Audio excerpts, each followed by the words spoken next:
औज़ुबिल्लाहि मिनश्शैतानिर्रजीम बिस्मिल्लाहिर्रहमानिर्रहीम क़ाल रब्बी इश्रह ली सदरी व यस्सिर ली अमरी वहलुल उक़दतम मिन लिसानी यफ़क़हू क़ौली रब्बी ज़िदनी इल्मा।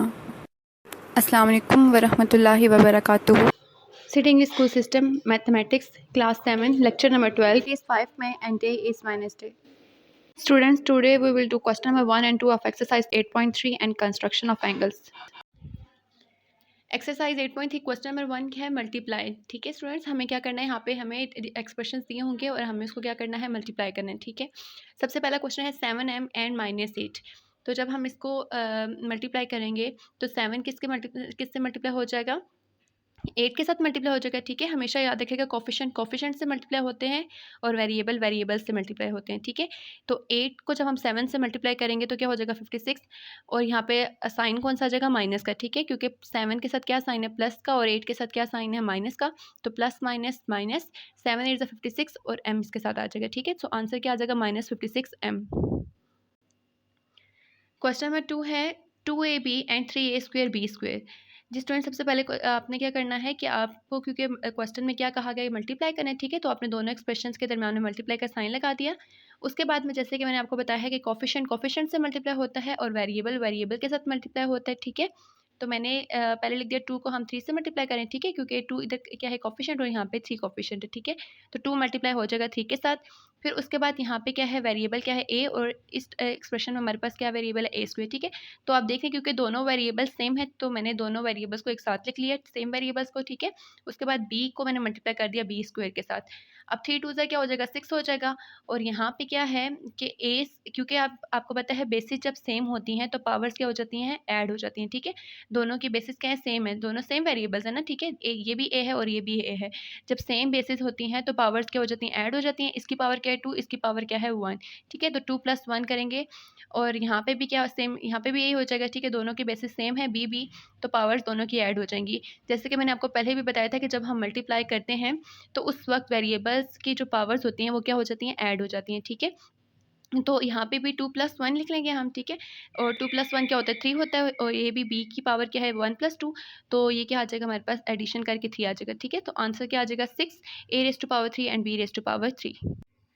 जी स्टूडेंट्स, क्वेश्चन नंबर 1 का पार्ट नंबर 3 है l² mn and l m³ n⁻⁶। ठीक है, तो अब हम इसको क्या करेंगे, मल्टीप्लाई करेंगे, इसलिए हमने दोनों एक्सप्रेशंस के दरम्यान मल्टीप्लाई का साइन डाल दिया पहले स्टेप में। अब नेक्स्ट स्टेप में हम क्या करेंगे कि सेम वेरिएबल्स को आपस में मल्टीप्लाई कर देंगे। ठीक है, तो यहाँ पे आप देख रहे हैं कि यहाँ पे क्या l² को मैं मल्टीप्लाई कर दूँगी l के साथ, m को मैं मल्टीप्लाई कर दूँगी m³ के साथ, n को मैं मल्टीप्लाई कर दूँगी n⁻⁶ के साथ। ठीक है, फिर आप को पता है कि जब बेसिस सेम होती हैं तो पावर्स क्या हो जाती हैं, ऐड हो जाती हैं। ठीक है, इसके ऊपर कोई पावर भी नहीं है तो इसके ऊपर पावर क्या है, 1 है। ठीक है, तो दोनों की जब पावर ऐड हो जाएंगे तो क्या हो जाएगा, 2 + 1। ठीक है, यहाँ पे भी क्या हो जाएगा कि बेसिस सेम है, पावर्स ऐड हो जाएंगी। इसकी पावर क्या है 3, इसकी पावर क्या है 1, 3 + 1 हो जाएगा।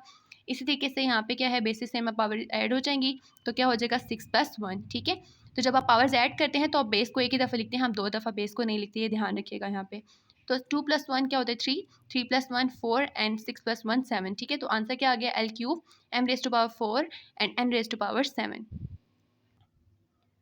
जी स्टूडेंट, अब क्वेश्चन नंबर 2 है सिंप्लीफाई, कि अब हम पे हम क्या करेंगे, सिंप्लीफाई करेंगे। ठीक है, तो हमारे पास पहला क्वेश्चन क्या है, lm × l + m। ठीक है, इसका मतलब ये है कि lm को हम मल्टीप्लाई करेंगे l के साथ, और फिर lm को हम मल्टीप्लाई करेंगे m के साथ। ठीक है, तो क्योंकि ये lm क्या है, ब्रैकेट के बाहर है, lm × l + m है, दैट्स मीन कि lm l से भी मल्टीप्लाई हो रहा है और m से भी मल्टीप्लाई हो रहा है। ठीक है, तो हम क्या करेंगे, पहले स्टेप में हमने क्वेश्चन को रीराइट कर लिया, सेकंड स्टेप में हम क्या करेंगे कि हम lm को मल्टीप्लाई कर देंगे l के साथ, और फिर lm को मल्टीप्लाई कर देंगे m के साथ।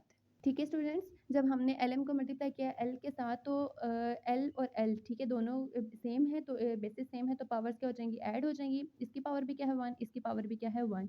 ठीक है, दोनों की पावर्स ऐड होकर क्या हो जाएंगी 2, और साथ में m एच आ जाएगा। ठीक है स्टूडेंट्स, यहाँ पे आप याद रखिएगा कि पावर्स उसी सूरत में ऐड हो सकती है जब आपकी बेसिस क्या होंगी, सेम होंगी। ठीक है, जैसे कि यहाँ पे बेस सेम है, ये भी l है और ये भी l है। अगर मैं कहूँ कि l में मैं m की पावर को ऐड कर दूँ, ठीक है, तो ये पॉसिबल नहीं है क्योंकि ये 2 डिफरेंट बेसिस हैं, तो यहाँ पे हम इनकी पावर्स को ऐड नहीं कर सकते, आप इसका बहुत ध्यान रखिएगा। ठीक है, इसलिए हमने यहाँ पे क्या किया, l और ln, ठीक है, ये दोनों सेम है तो मैंने इनकी पावर्स को ऐड किया। इसकी पावर क्या थी 1, इसकी पावर भी क्या थी 1। ठीक है, दोनों की पावर्स को जब ऐड किया तो क्या बन गया, l² और साथ में m as it is आ गया।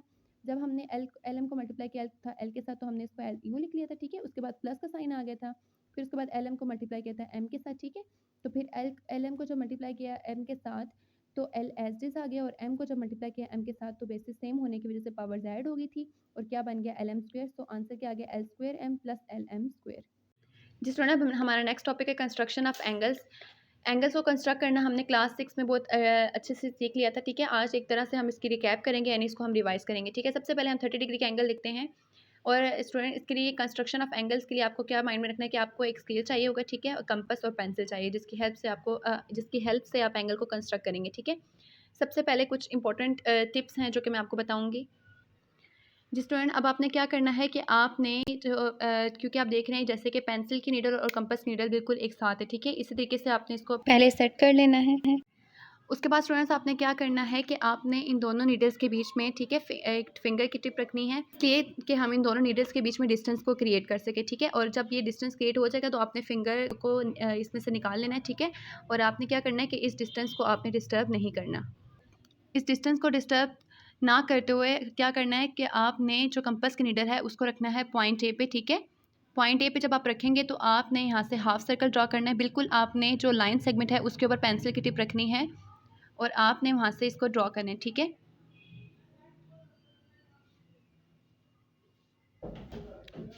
स्टूडेंट, नीडल को पॉइंट ए पे रखते हुए जिस पॉइंट पे पेंसिल ने टच किया था लाइन सेगमेंट को, उस पॉइंट पे हम सबसे पहले 0 डिग्री का एंगल क्रिएट हो गया था, ठीक है। तो यहाँ पे आपके पास कौन सा एंगल बन गया, 0 डिग्री का एंगल। और जहाँ पे हमने हाफ सर्कल को कंप्लीट कर लिया था वहाँ पे 180 डिग्री का 180 डिग्री हमारे पास एंगल बन गया था, ठीक है। अब हमने क्या करना है कि हमने 0 डिग्री पे बस नीडल को रखते हुए हमने पहली आर्क को लगाना है, ठीक है। तो जो पहली आर्क हम ड्रॉ करेंगे वो हमारे पास 60 डिग्री की आर्क ड्रॉ होगी। लेकिन स्टूडेंट, आपने जो डिस्टेंस क्रिएट किया था with the help of your finger, आपने उसको डिस्टर्ब नहीं करना, ठीक है। अगर आप उसको डिस्टर्ब कर देंगे तो आपका एंगल सही नहीं बनेगा। तो आपने क्या करना है, आपने बिल्कुल यहाँ 0 डिग्री पे कंपास नीडल को रखना है, ठीक है। और आपने पहली आर्क जो ड्रॉ करेंगे वो आपके पास कौन सी आर्क ड्रॉ हो जाएगी, 60 डिग्री की, ठीक है। आपने क्या करना है कि आपने 60 डिग्री पे अब आपने रखना है, ठीक है। 0 डिग्री से आपने 0 डिग्री पे जब आपने कंपास की नीडल को रखा था तो आपके पास पहली आर्क जो ड्रॉ हुई थी वो 60 डिग्री की आपने ड्रॉ की थी, ठीक है। अब आपने 60 डिग्री पे कंपास की नीडल को रखना है और सेकंड आर्क ड्रॉ करनी है, और सेकंड आर्क आपके पास कौन सी ड्रॉ हो जाएगी, 120 डिग्री की, ठीक है। और साथ साथ आपने इसको लेबल करते जाना है, ठीक है। पहली हमने जो आर्क ड्रॉ किया वो कौन सी थी, 60 डिग्री की। सेकंड आर्क जो हमने ड्रॉ किया वो कौन सी है, 120 डिग्री की। अब स्टूडेंट, ये दो एंगल्स तो एक तरह से आपके रेडीमेड एंगल है, ठीक है। यानी कि आप जितने भी एंगल्स ड्रॉ करेंगे उनमें आपको पहले ये दो एंगल्स तो मस्ट ड्रॉ करने पड़ेंगे, ठीक है। अब क्योंकि हमने कौन सा एंगल ड्रॉ करना है, 30 डिग्री का एंगल ड्रॉ करना है, तो उसके लिए हमें ये देखना है कि जो 30 डिग्री का एंगल है वो कहाँ पे बनेगा, ठीक है। किस पॉइंट पे या किन दो एंगल्स के बीच में 60 डिग्री का एंगल बनेगा। तो इसके लिए अगर मैं आपको हिंट दूँ तो आप देख रहे हैं कि 30 डिग्री जो है वो 60 से छोटा है और 0 से बड़ा है, ठीक है। तो दैट्स मीन अभी यहाँ से हिंट मिल रही है कि 0 और 60 के बीच में कहीं पे हमारे पास 30 डिग्री का एंगल बनेगा। तो इसके लिए हम क्या करते हैं, हम 0 और 60 डिग्री को प्लस करेंगे, ठीक है, ताकि हम चेक कर सकें कि इसके बीच में कहीं पे 30 डिग्री का एंगल बनता है नहीं बनता। तो हम 0 में 60 डिग्री को क्या करेंगे, प्लस करेंगे, ठीक है। प्लस करके हम क्या कर देंगे, 2 से डिवाइड कर देंगे। जब हमने प्लस करके 2 से डिवाइड किया, हमारे पास क्या आ रहा है, 30 डिग्री आ रहा है, ठीक है। दैट्स मीन कि हमारा जो 30 डिग्री का एंगल है वो किसके बीच में बनेगा, 0 और 60 के बीच में बनेगा। अब स्टूडेंट्स, क्या करना है कि क्योंकि हमें पता चल गया है कि 0 और 60 डिग्री के बीच में हमारे पास 30 डिग्री का एंगल बन रहा है, ठीक है। तो हम क्या करेंगे कि हम 0 डिग्री पे रख के एक पहली आर्क लगाएंगे और सेकंड आर्क हम 60 डिग्री पे रख के लगाएंगे, ठीक है। और वो दोनों आर्क जिस पॉइंट पे कट करी होंगी, ठीक है, हम उस पॉइंट को मैच कर देंगे पॉइंट ए के साथ, ठीक है। और फिर हमारे पास वहाँ पे कौन सा एंगल क्रिएट हो जाएगा, 30 डिग्री का एंगल क्रिएट हो जाएगा। तो हम क्या करें, हम पहले 0 डिग्री से 0 डिग्री पे हम क्या करेंगे, कंपास की नीडल को रखेंगे और पहली आर्क ड्रॉ करेंगे, ठीक है। तो ये आर्क हमने ड्रॉ कर दी। उसके बाद अब हम क्या करेंगे, हम 60 पे रख के आर्क को ड्रॉ करेंगे।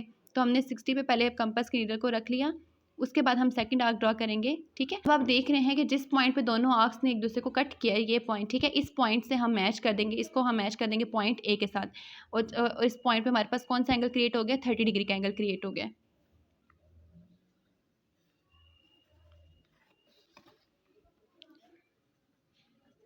स्टूडेंट, तो इस तरीके से 0 डिग्री एंड 60 डिग्री के बीच में हमने 30 डिग्री का एंगल क्रिएट किया है।